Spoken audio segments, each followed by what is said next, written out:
I think what the filmmakers wanted to do, and what I've dealt with dealing with young Germans of my and subsequent generations, is coming to terms with their own guilt, with their own historical guilt, as to how could this have happened.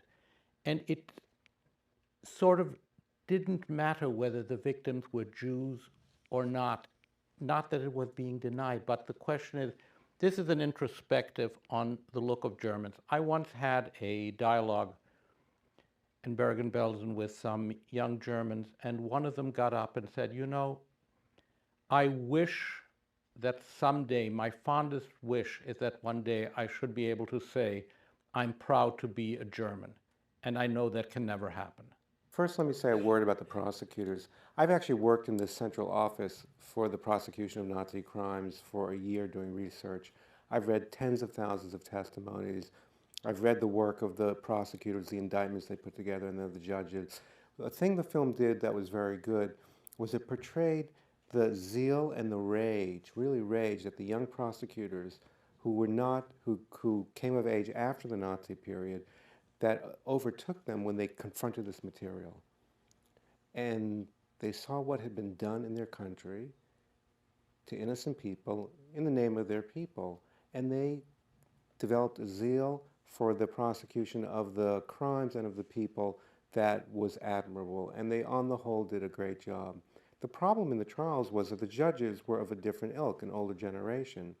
And so you'd read these indictments, which would be masterpieces of historical investigation and legal analysis, 200 pages laying out chapter and verse what was done in this camp or by this unit, by the Germans, how they're guilty, how there's no doubt about it.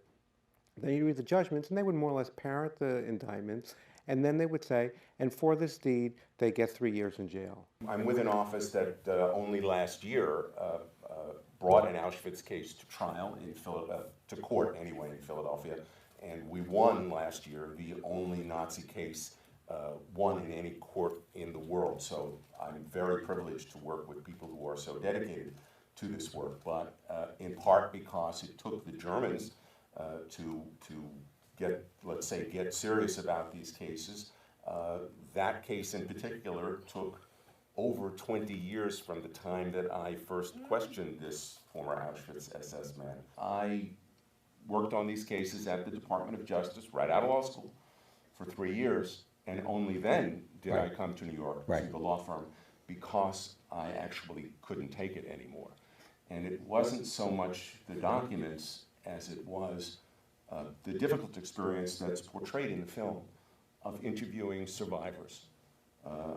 I think the most rewarding, but also the most painful experience I've had in my professional life was as a young prosecutor going to Israel for 3 weeks on my own cases and on some of my colleagues' cases.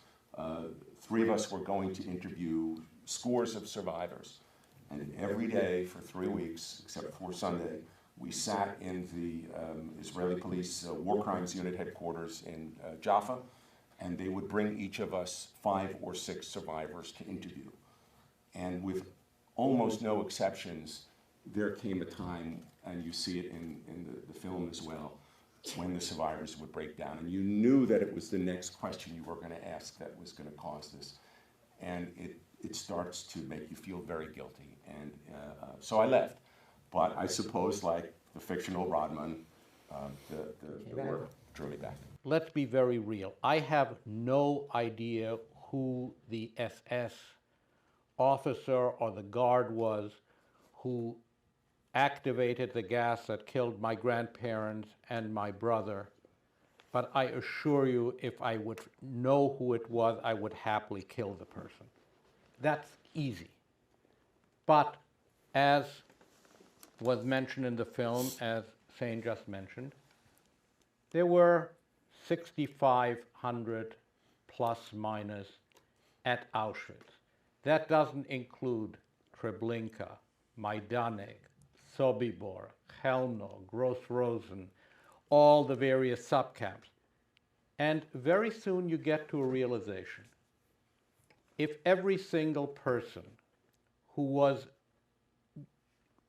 potentially guilty would have been put on trial. These trials would end somewhere around 2,350. If you want to go beyond the Nazi period and the post-war Federal Republic of Germany, to think about the big question of what does a country do after a genocide? What does justice look like after genocide?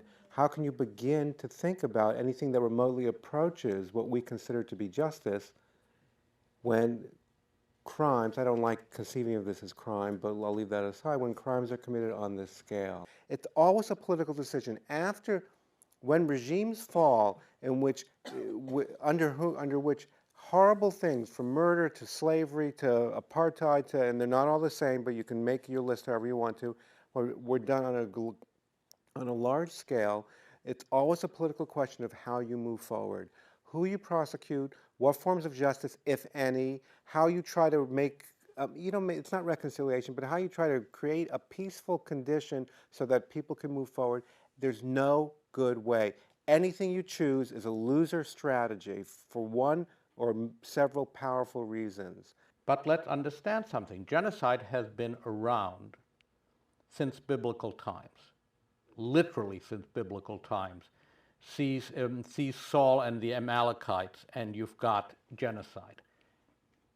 Genocide, the law of genocide, has been around for less than 70 years. Crimes against humanity became a criminal cause of action in August of 1945. This is a split second in the development of law. We have made enormous progress. See Rwanda, see Yugoslavia, see what's been going on with Srebrenica, even in the debate. Having said that, it's an ongoing, imperfect process that is still in finding its sea legs. I mean,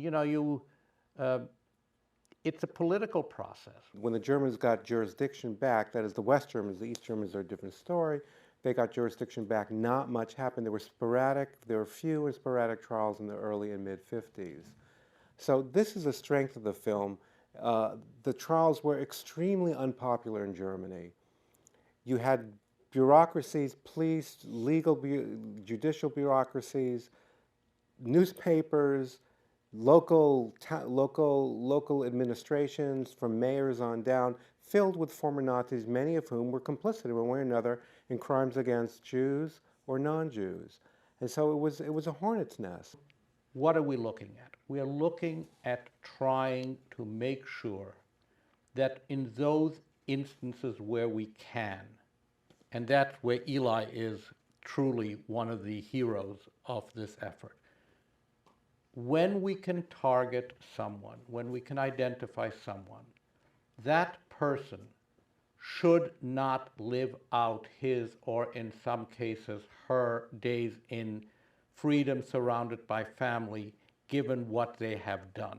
And to the extent that that can be accomplished, even if it's a Demjanjuk sitting in a hospital and dying there, or a Karlinas getting extradited and dying in a hospital.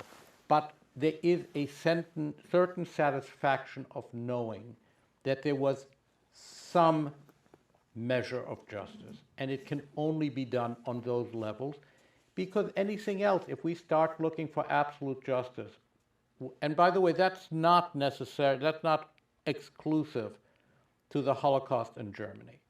One might get the impression from the end of the film that, well, the Auschwitz trial went forward, and after that, accountability was a frequent occurrence in German legal proceedings when in fact it wasn't. There were isolated instances of trials, even important trials, but for the most part, the vast majority of the perpetrators living in Germany and elsewhere in Europe got away with it.